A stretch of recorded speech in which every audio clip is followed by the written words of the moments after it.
Life line heart institute, നാടിന് നല്ല ഹൃദയം.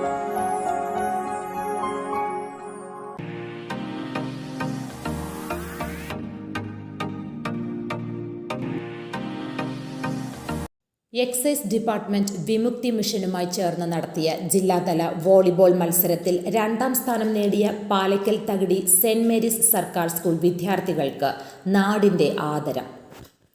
വിദ്യാർത്ഥികളുടെയും അധ്യാപകരുടെയും PTA-യുടെയും നേതൃത്വത്തിൽ വിജയാഹ്ലാദ പ്രകടനം നടത്തി. പൂർവ്വ വിദ്യാർത്ഥിയും സൈനികനുമായ വിനോജ് കുമാറിന്റെ പരിശീലനത്തിലാണ് വോളിബോൾ ടീം തിളങ്ങിയത്. സ്പോർട്സ് കോച്ച് സോണിയയുടെ മികച്ച പിന്തുണയിലാണ് ഈ നേട്ടം സ്കൂളിന് കൈവരിക്കാനായത്. 10ാം ക്ലാസ് വിദ്യാർത്ഥികളായ സുജിത് ES, ശബരിനാഥ് PS, 9ാം ക്ലാസ് വിദ്യാർത്ഥികളായ ആശിഷ് റജി, നിരഞ്ജൻ പ്രദീപ്, ജസ്വിൻ ഷിബു, 8ാം ക്ലാസ് വിദ്യാർത്ഥികളായ ആഷിഖ് മനോജ്, അഭിരാം, ജഗത് S വാസുദേവ് എന്നിവരാണ് മത്സരിച്ചത്. ഗ്രാമപഞ്ചായത്ത് അംഗം രാധാമണി അനുമോദന യോഗം ഉദ്ഘാടനം ചെയ്തു. PTA പ്രസിഡന്റ് SV സുബിൻ അധ്യക്ഷത വഹിച്ചു.